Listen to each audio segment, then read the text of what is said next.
Hello artists, how are you today? Stephanie Aune coming to you from the banks of the Trinity River here near Willow Creek, California.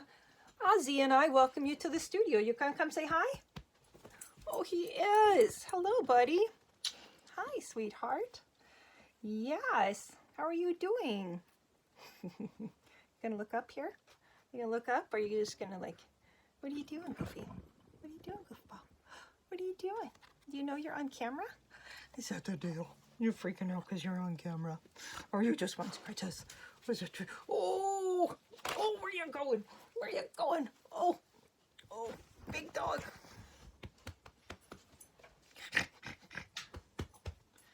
Oh, we got a ball and we want to go outside and play. Okay, so let me get back to my intro here. A little Oz interruption. Nothing wrong with that, right? Okay. This guy was a little bit frustrating, not gonna lie. I had started out using, this is the background that I had used, the Arteza water brush pens. Or was this the Tim Holtz pens?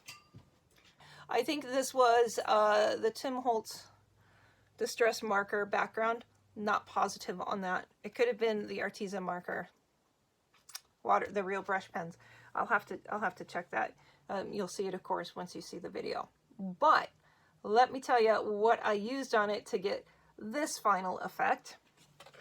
And I used my new set of Arteza watercolors that are metallic. Oh, I love these. I love them. I love them. Hello, artists. Ooh, I'm just opening this up. This is the Arteza 24 Metallic Colors. Oh, I have to unwrap every one of them? What? How am I going to do that? Ooh, look at those colors, though.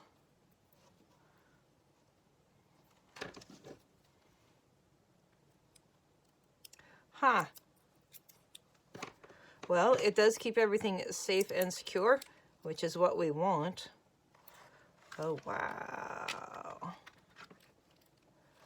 Okay, so I'm going to pop these all out, and I'm going to rearrange them the way that I want to arrange them.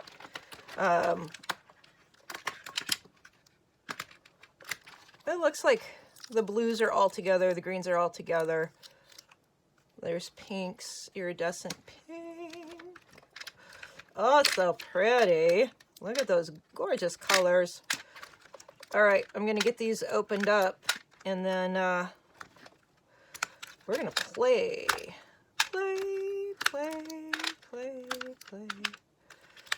Okay, so I did quick swatches. These were provided with the kit here, and it shows you how to blend. And I did these swatches. I don't usually do swatches. I did these just because I really want to see what these colors can do. Look at that iridescent pink. The difference between the black paper and the white paper is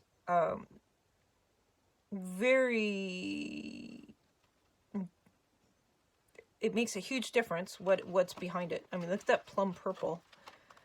Now, I don't know if these are the exact colors because I didn't put them back in this exact order. Because I was being a rebel, and that's how I wanted to do it. Some of these colors are fairly similar. And some of these I could probably get a little bit thicker on here to really get an idea of what the actual color is. You know, I did wipe off my brush in between each of them. I just decided to put a little bit extra right here. So swatching isn't always, you know, the most interesting. Those colors are really gorgeous. Really excited to play with these. Now,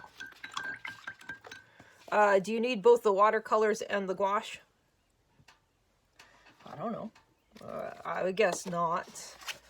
Not at first. So, you know, pretty much so it's going to depend on what you want. The watercolors are going to be more opaque. So, or I'm sorry, watercolors are going to be more transparent. I think I want a thicker brush for this.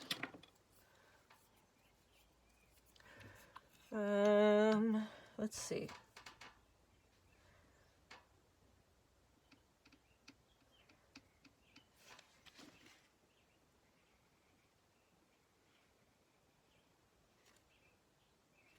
Now, we're building this up on top of color that's already there.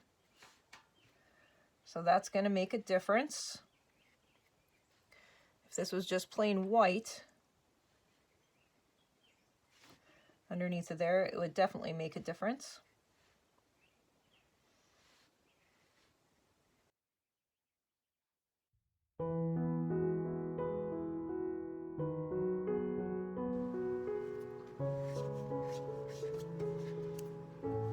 There we go, guys. All right, I hope you enjoyed the project. It was fun to paint. I need to do something on this side, don't I? That's a big stick, Baxter.